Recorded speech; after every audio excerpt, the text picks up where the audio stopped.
Oi meninas, último capítulo 25 do livro O Campo de Batalha da Mente.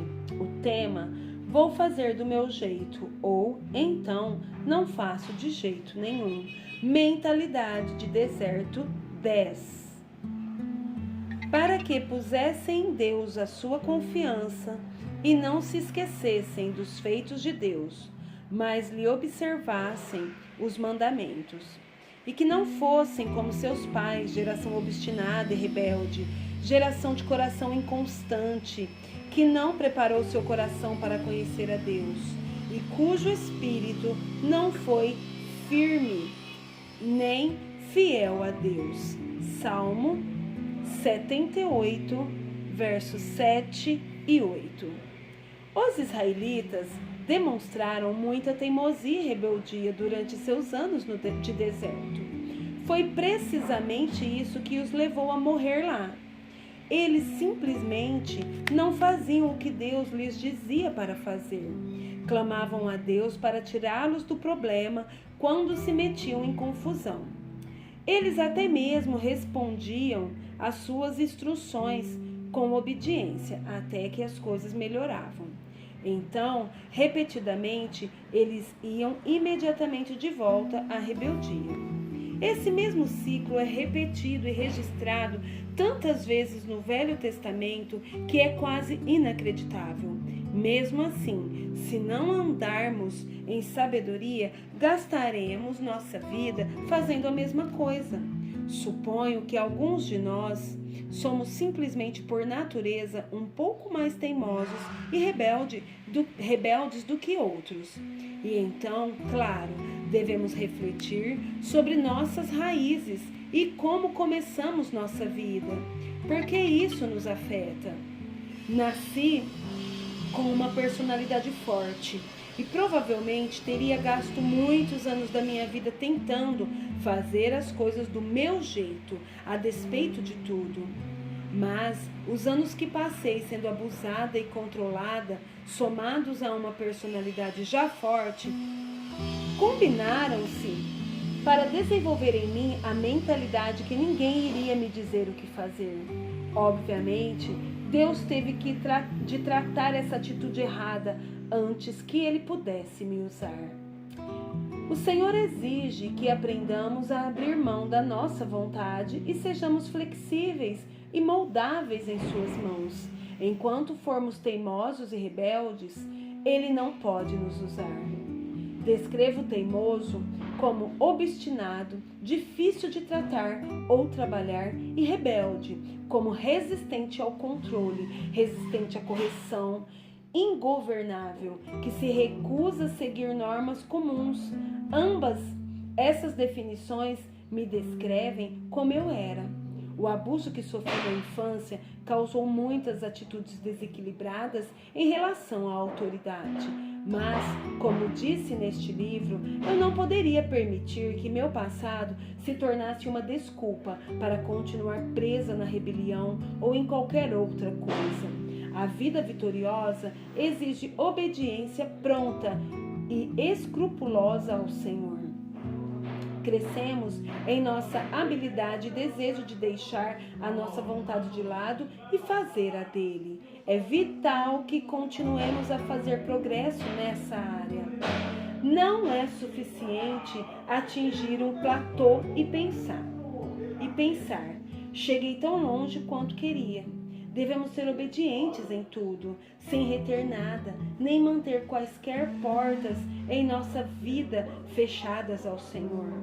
Nós todos temos essas áreas certas em que persistimos tanto quanto possível, mas exorto-o a lembrar-se de que um pouco de fermento leveda toda a massa.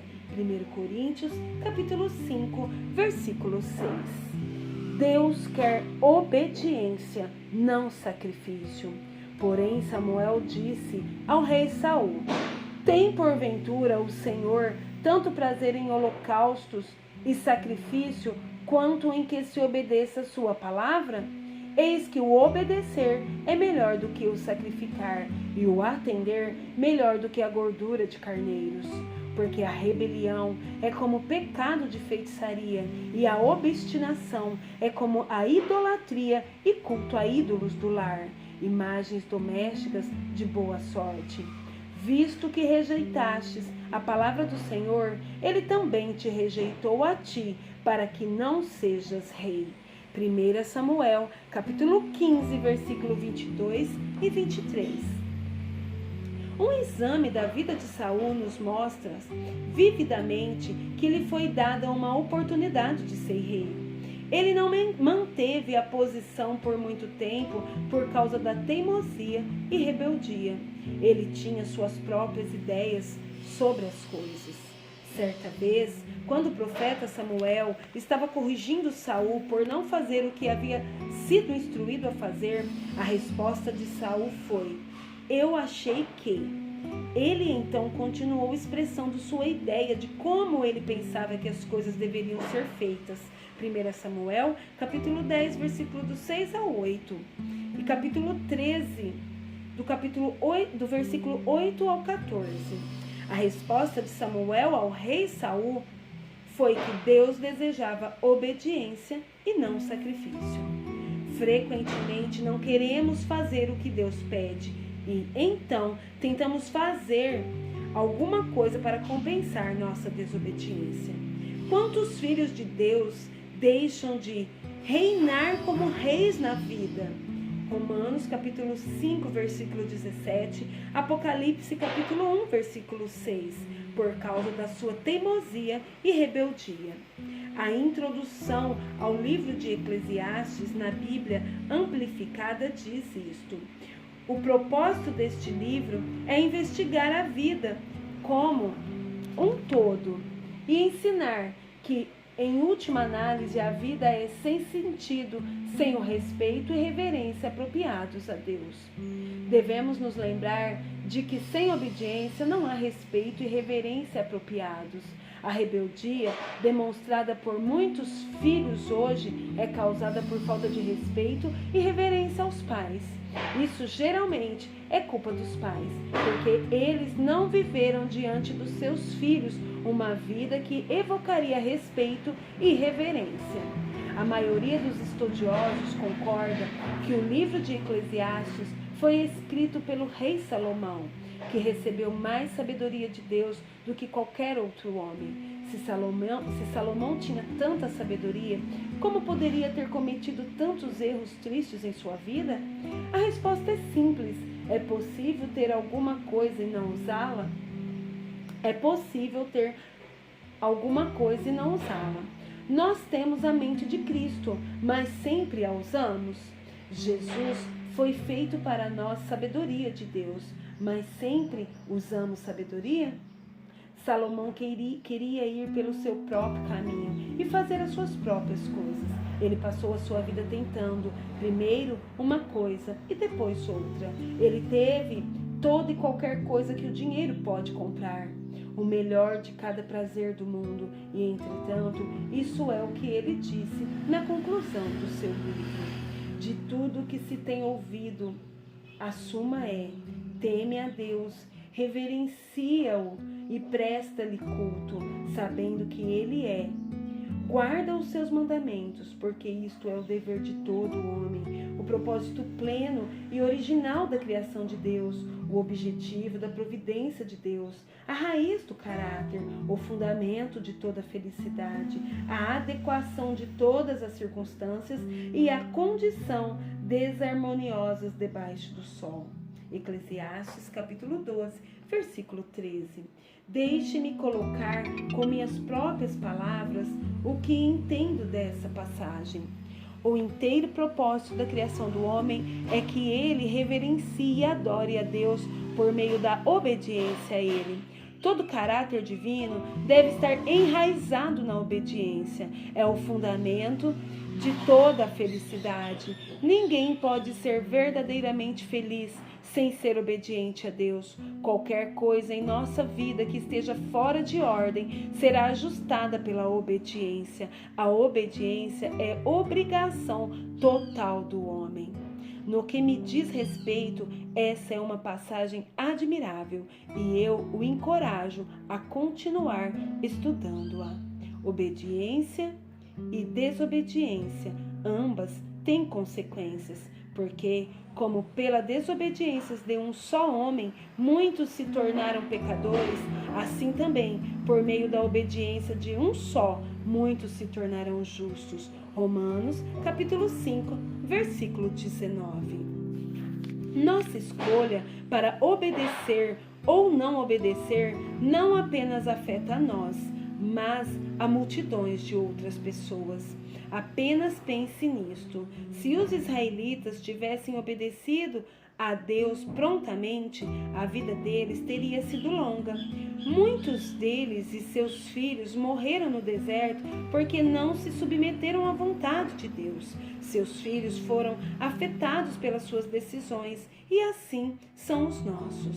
Recentemente, meu filho mais velho disse: Mamãe, tenho alguma coisa para lhe dizer e posso chorar, mas me escute. Então ele continuou dizendo: tenho pensado sobre você e o papai e os anos que vocês têm colocado nesse ministério e em todas as vezes que vocês escolheram obedecer a Deus e como nem sempre foi fácil para vocês. Percebo, mamãe, que você e o papai passaram por coisas que ninguém sabe e quero que você saiba que esta manhã Deus me fez consciente de que estou sendo beneficiado com a obediência de vocês e agradeço-lhes por isso. O que ele disse significou muito para mim e lembrou-me de Romanos 5:19. Sua decisão de obedecer a Deus afeta outras pessoas e quando você decide desobedecer, isso também afeta outros. Você pode desobedecer a Deus e escolher permanecer no deserto, mas por favor, tenha em mente que se você agora tem ou terá filhos e sua decisão os manterá no deserto com você. Eles conseguirão sair quando crescerem, mas posso assegurar-lhe que eles pagarão um preço por sua desobediência. Sua vida poderia estar em melhores condições se alguém em seu passado tivesse obedecido a Deus. A obediência é uma coisa de longo alcance. Ela fecha os portões do inferno e abre as janelas do céu. Eu poderia escrever um livro inteiro sobre a obediência, mas por agora simplesmente quero chamar a atenção para o fato de que uma vida de desobediência é fruto de pensamento errado. Traga todo pensamento cativo a Cristo. Porque as armas da nossa milícia não são carnais, armas de carne e sangue, e sim poderosas em Deus para demolir e destruir fortalezas, anulando nós sofismas, teorias e questionamentos, e toda altivez e coisa grandiosa que se levante contra o verdadeiro conhecimento de Deus e levando cativo todo pensamento e propósito à obediência de Cristo, o Messias, o ungido. 2 Coríntios, capítulo 10, versículo 4 e 5. São nossos pensamentos que, muito frequentemente, nos colocam em problemas.